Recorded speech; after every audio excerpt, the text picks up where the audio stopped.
Shalom and welcome to Ask the Messianic Rabbi, a series where we discuss and answer your questions. Each week we receive dozens of questions, and we aim to answer each and every one, but we apologize in advance for any delayed response. The idea to ask a rabbi is very common in Judaism, which is why there are hundreds of web pages and channels that deal and answer all kinds of questions that the public has. We are delighted to take part in this development and aim to contribute and bless the body of Messiah with some of our knowledge. Every time, we will choose one anonymous question and answer it in depth and to the best of our ability. It is important to add that our answers are general and represent regular situations, while other circumstances would call for different answers. Additionally, it's important to clarify that I am the leader of Roeh Israel congregation, and that gives me the authority as well as a spiritual responsibility in my congregation. Yet, I do not have the same authority over you. And so I can only advise and give my opinion. I encourage you to turn to your congregational leader or to a local congregational leader and to consult face to face. This series does not replace your need for personal consultation with your local leadership. Thanks for your understanding and thanks for the great trust you put in us. Our first question is, what happens when you marry a Jew? Can you have a brit for your son? In short, the answer is yes, and it's even good to do so. Let's take a step back and look at the background and essence of the commandment of the Brit Milah, or circumcision, and also a bit at the background of the discussion on the topic of circumcision in the New Testament. Until today, Jews still keep the commandment of the Brit Milah. And now, here arises the question whether we keep it because it's a commandment in the Torah or because it's the covenant with Abraham. The common understanding is that circumcision became obligatory since the giving of the Torah in Leviticus 12, verse 3. And on the 8th day, the flesh of his foreskin shall be circumcised. And that it was not obligatory beforehand.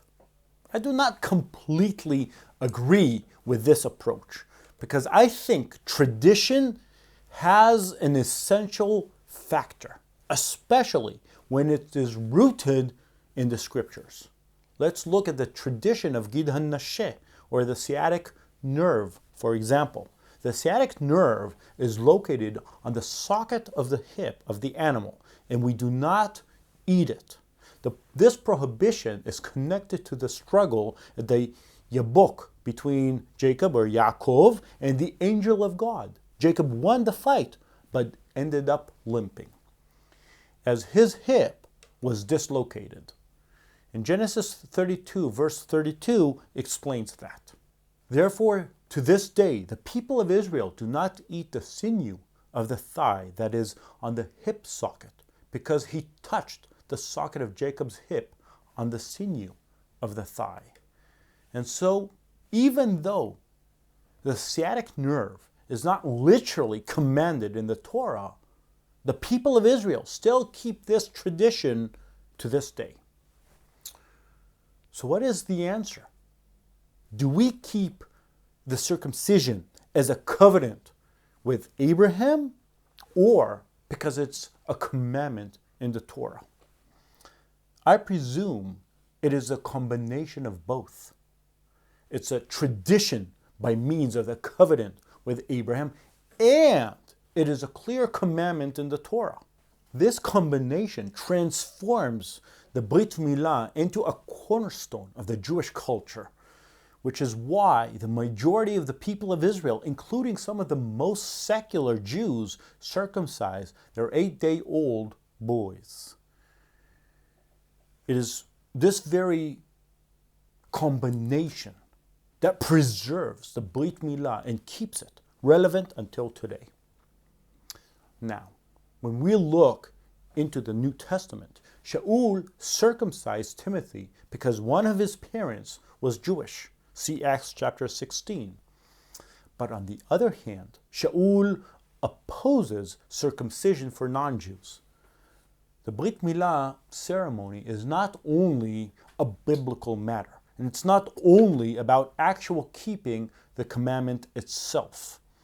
Circumcision in itself is also one of the secrets of the very existence and identity of the people of Israel.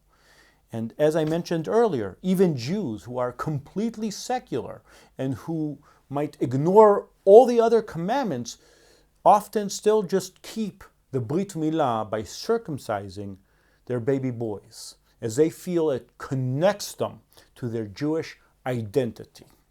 In my opinion, Shaul opposes the Brit Milah ceremony for non-Jews mostly due to rational fear of legalism.